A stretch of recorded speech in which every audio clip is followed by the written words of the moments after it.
Today's topic is what happens when a man loses his job. I have a guest with us today, and I'm very excited to have him share some of his experiences with us. The guest is actually my husband. His name is Emmanuel Olawale, and I'll have him introduce himself to you. Yeah, my name is Emmanuel Olawale. I'm the husband to Jimmy Olawale. I'm a father of two kids, a husband, and an attorney by profession. I'm also a writer.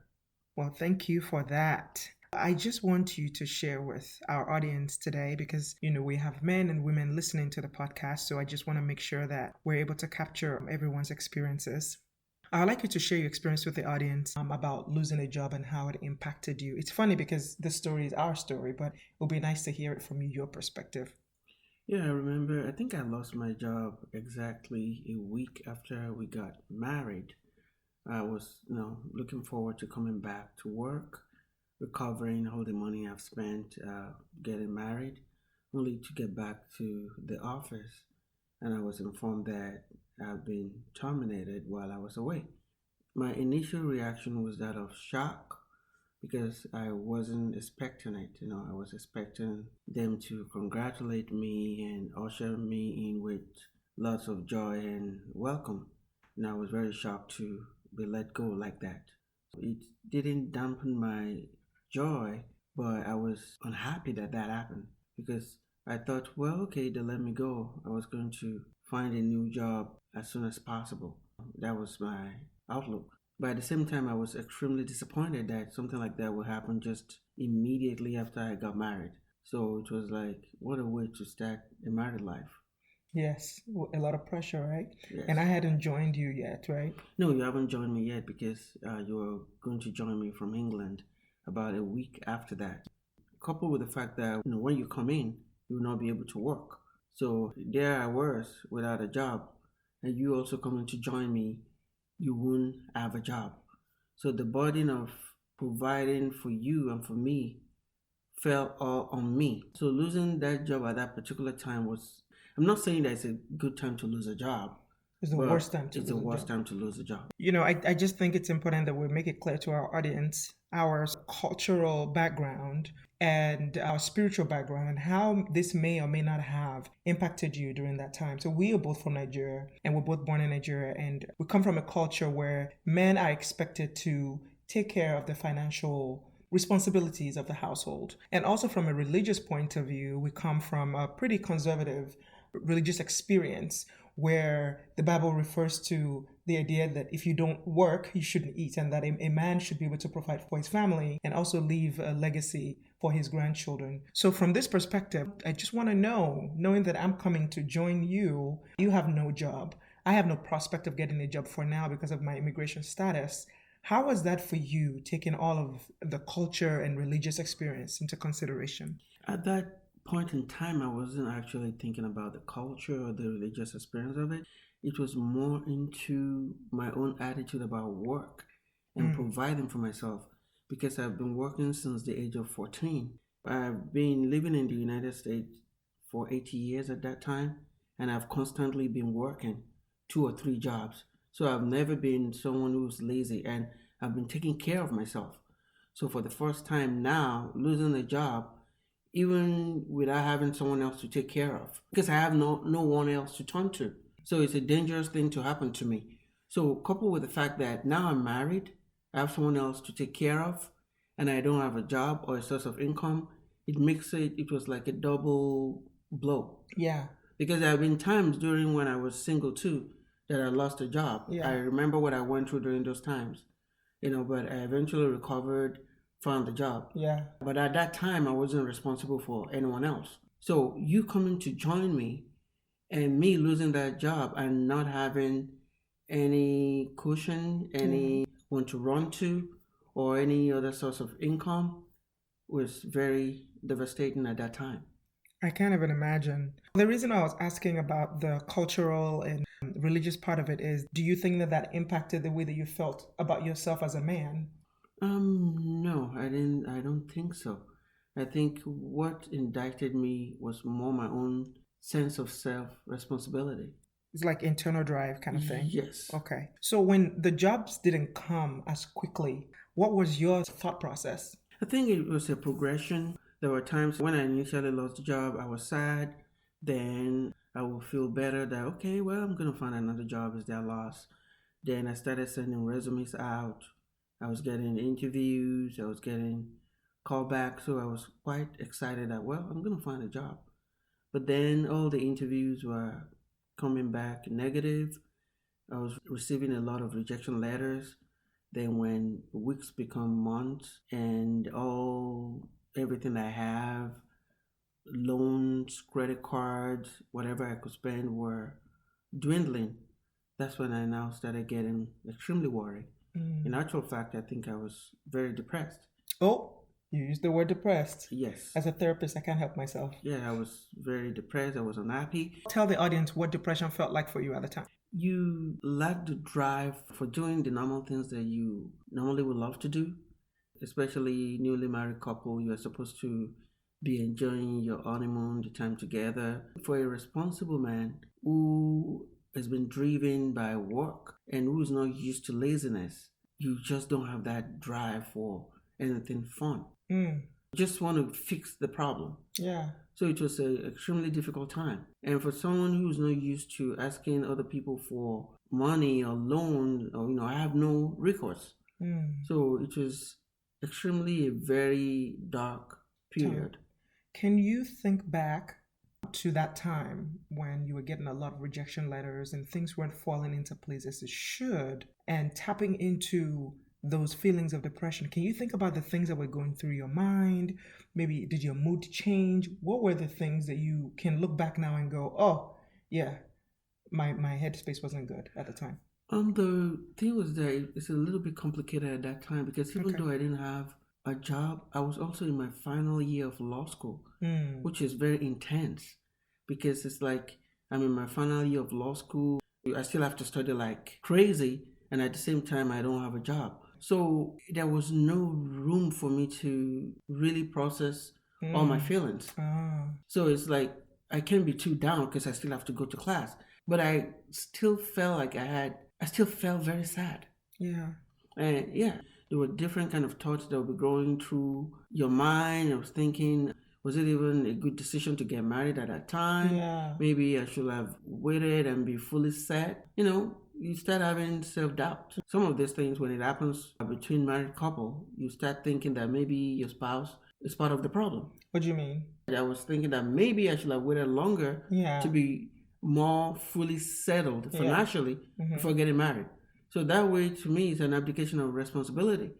Because then it's an indirect way of saying that maybe if I wasn't married, this would have been easier. Oh, what I heard was getting married was bad luck. Well, that did cross my Yeah. mind. Okay. That did cross my mind at some point. But Okay.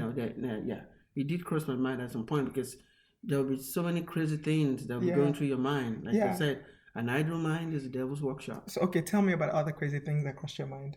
Yeah, like the regret that, oh, maybe I should have waited longer. Mm-hmm. Oh, maybe my wife is the one causing me bad luck. Yeah. Those are those crazy things. And what is going to happen to us? Are we going to get evicted? Are you going to leave? You thought if I was going to leave? Who knows?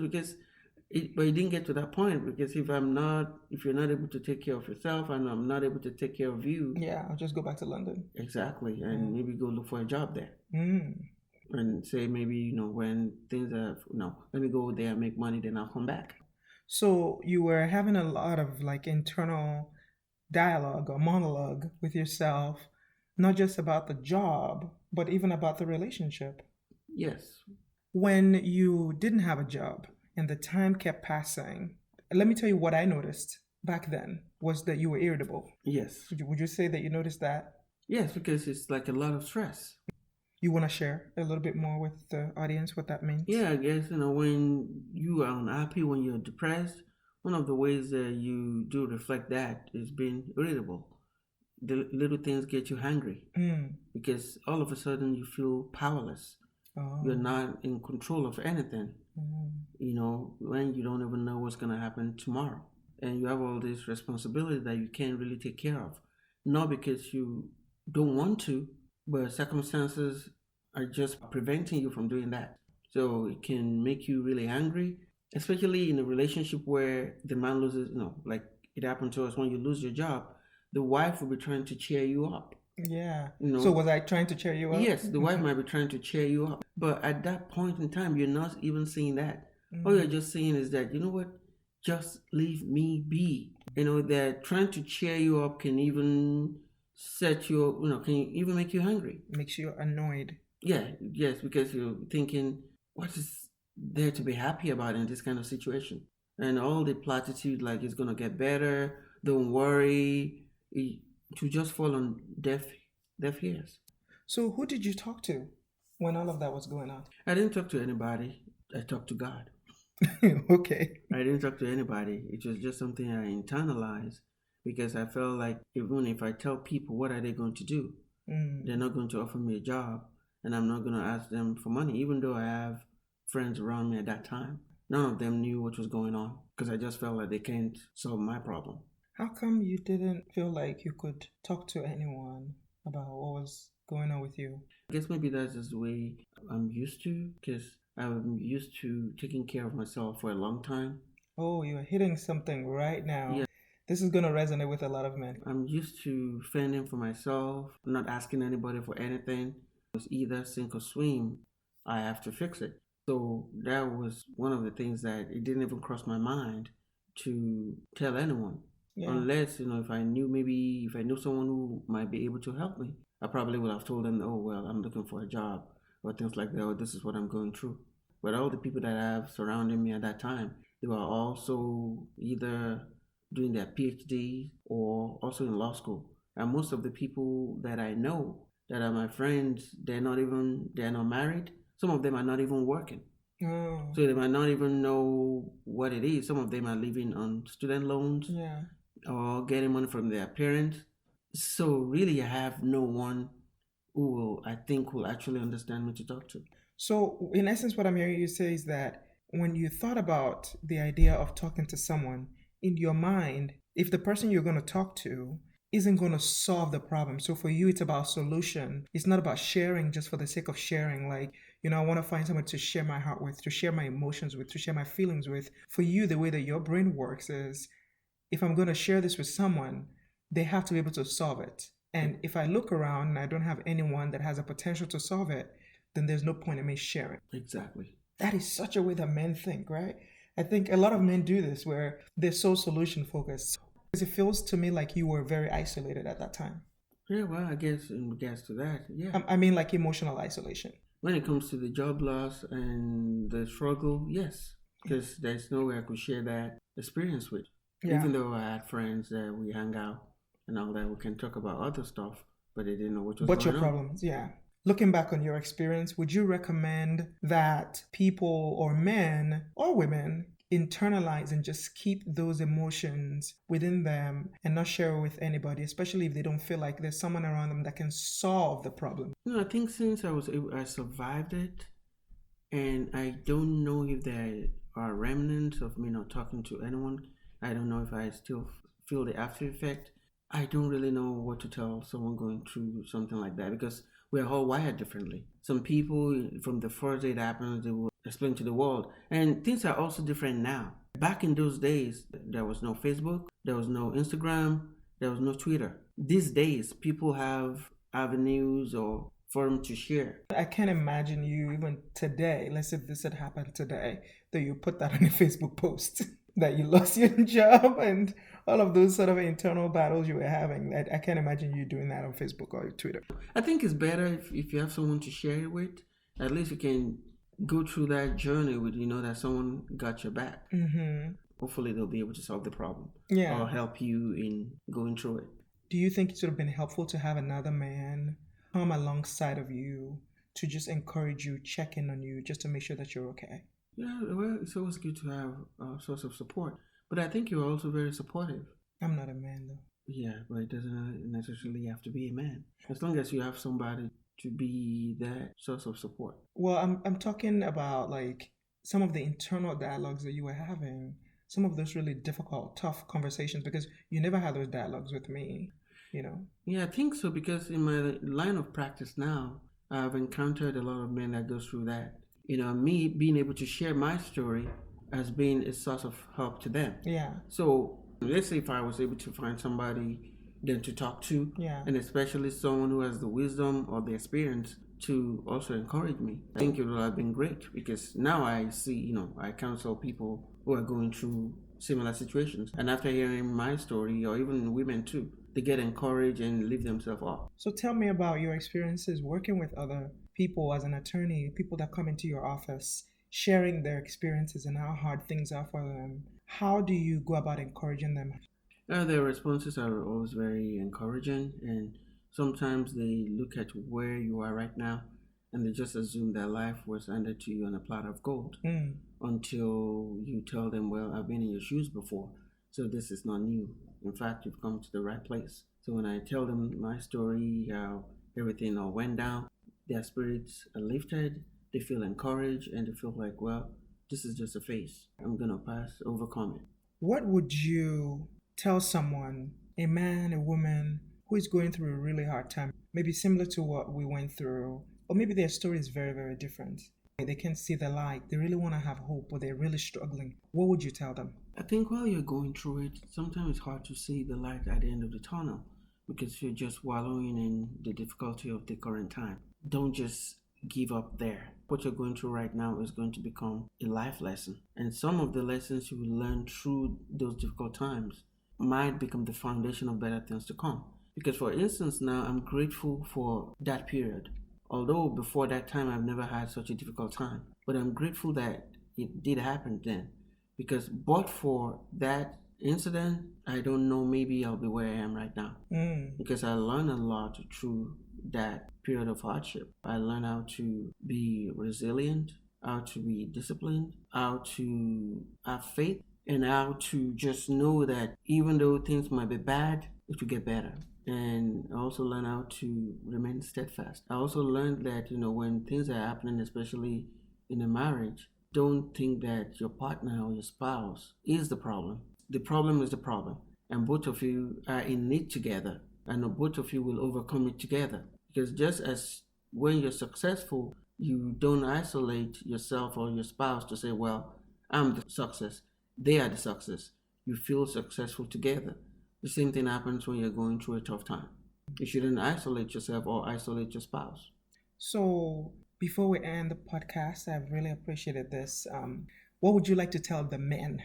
Yeah, I'll say, well, if you're a man out there now, maybe you've lost your job, it can be a very difficult thing. It's not the end of the world. Keep the faith, keep looking for more employment, or sometimes maybe it's time for you to either start your own business and go out on your own.